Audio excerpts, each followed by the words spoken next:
48 میل بنتا ہے، اس سے زیادہ کا اگر سفر ہے، مشقت کا سفر ہے، تو روزہ چھوڑنے پہ گناہ نہیں ہوگا، لیکن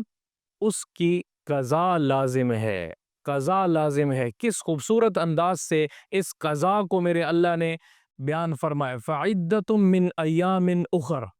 گن کر 1 2 3 10 15 جتنے روزے ان دو چیزوں کی وجہ سے، بیماری یا سفر کی وجہ سے،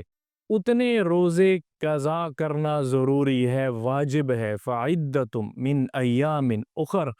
باقی کے دنوں میں، یہ گن کے عام دنوں میں، رمضان کے علاوہ دنوں میں اس کی قضا کرنا ہے۔ اگر صرف قضا ہوتی کہ بھئی ان روزوں کی قضا کر لی جائے تو اس سے مختصر جملے میں کہا جا سکتا تھا وَعَلَيْهِ الْقَضَاء، کہ وہ پھر قضا کر لے، لیکن رمضان کی اہمیت اور وجوب قضا کو، قضا روزے بھی واجب فرض ہے ان کی قضا کرنا، گناہ نہیں ہوگا، عذر۔ لیکن اگر کسی نے قضا نہیں کیے روزے، اس کو بعد میں نہیں رکھا، تو پھر وہ اس کا وبال ہے، گناہ ہے، پھر اس سفر کی رخصت یہ نہیں ہے، پھر یہ صرف ایک ہی صورت میں ہے، اس روزے قضا کیے جائیں۔ ایک اور چیز اس میں آپ کے سامنے واضح کرتا ہوں، بخاری میں بھی یہ روایت موجود ہے، مسلم میں بھی موجود ہے، ترمذی میں بھی موجود ہے، اور بھی باقی کتابوں میں اس روایت کا تذکرہ ہے۔ سلمہ بن اخوع رضی اللہ تعالیٰ عنہما فرماتی ہیں کہ پہلے پہل جب روزہ فرض ہوا تو اس میں اختیار دے دیا گیا کہ جس کو مشقت لگے تو وہ روزہ نہ رکھے، فدیہ دے دے، لیکن بعد میں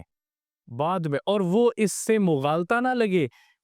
وہی میں نے آپ سے پہلے بات کی، قرآن کا صرف ترجمہ اگر پڑھ کے فیصلہ کر لیں گے وَعَلَى الَّذِينَ يُطِيقُونَهُ فِدْيَةٌ طَعَامُ مِسْكِين، اور یہ حکم اس آیت میں آ رہا تھا، اور جن کی طاقت نہ ہو، جن کو مشقت لگے تو وہ روزہ چھوڑ سکتے ہیں، مسکین کو کھانا کھلا دیں، فدیہ پیش کر دیں اپنے روزے کا، تو ان کا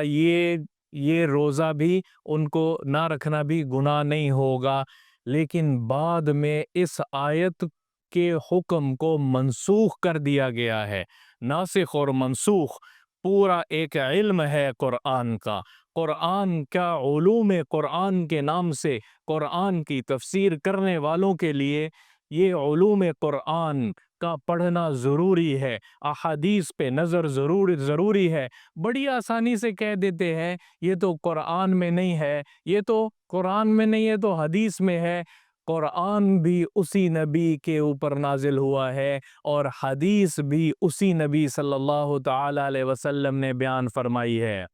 اس آیت کو منسوخ کیا اس سے بعد میں آنے والی آیت فَمَنْ شَهِدَ مِنْكُمُ الشَّهْرَ فَلْيَصُمْهُ، اس پہلے حکم کو منسوخ کر دیا کہ اب جو کوئی تم میں سے رمضان کو پائے وہ رمضان کے روزے رکھے۔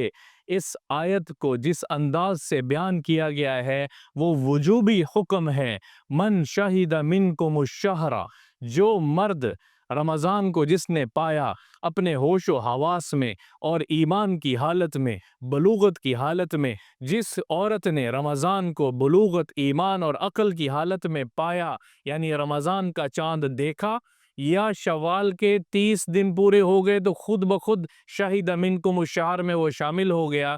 تو اس کو روزے رکھنے ہیں۔ فَلْيَصُمْهُ،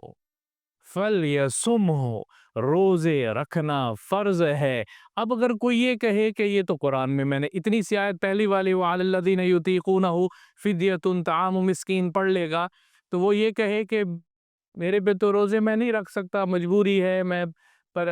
نہیں، تو میں فدیہ دے دیتا ہوں، میرے روزے ہو جائیں گے۔ ہرگز ایسی نہیں ہے بات، ہرگز ایسی نہیں بات۔ قرآن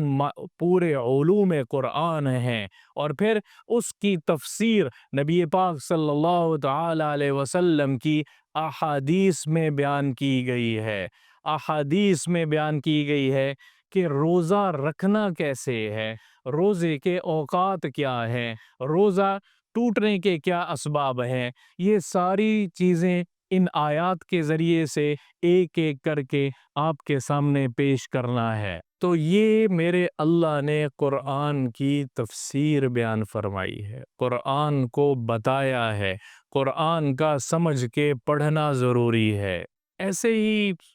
میڈیا کا دور ہے اور اسکالر کوئی اٹھا اور اپنی معلومات کے ذریعے سے خود مطالعہ کیا اور نہ سنت کو دیکھا، نہ قرآن کو دیکھا، نہ حدیث کو دیکھا، کسی ایک بات کو اٹھایا اور اس کے اوپر ایک عمل صادر کر دیا، ایک فتویٰ صادر کر دیا کہ یہ تو یوں ہو جائے گا اور یہ تو یوں ہو جائے گا۔ قرآن کو میں اسی لیے کہتا ہوں خود ضرور پڑھیں، ترجمہ بھی پڑھیں، تفسیر بھی اس کی پڑھیں، لیکن جہاں کہیں کوئی تشویش پیدا ہو، جہاں کہیں کوئی آپ کو کوئی چیز آپ کو ڈاؤٹ ڈال رہی ہو، تو پھر اہل علم سے رجوع کریں کہ اس کا کیا مطلب ہے۔ سارے شبہات ختم ہو جائیں گے، کیونکہ میرا اللہ قرآن میں شروع میں خود کہہ رہا ہے ذَلِكَ الْكِتَابُ لَا رَيْبَ فِيهِ، یہ وہ کتاب ہے جس میں شک و شبہات کی تو گنجائش کیا ہونی ہے، اس میں ریب بھی نہیں ہے، ایک ذرہ برابر شک نہیں ہے، ایک ذرہ برابر ڈاؤٹ نہیں ہے۔ لا ریب فیہ ھدی للمتقین، اور تقوی والوں کے لیے ہدایت ہی ہدایت ہے اس کتاب میں۔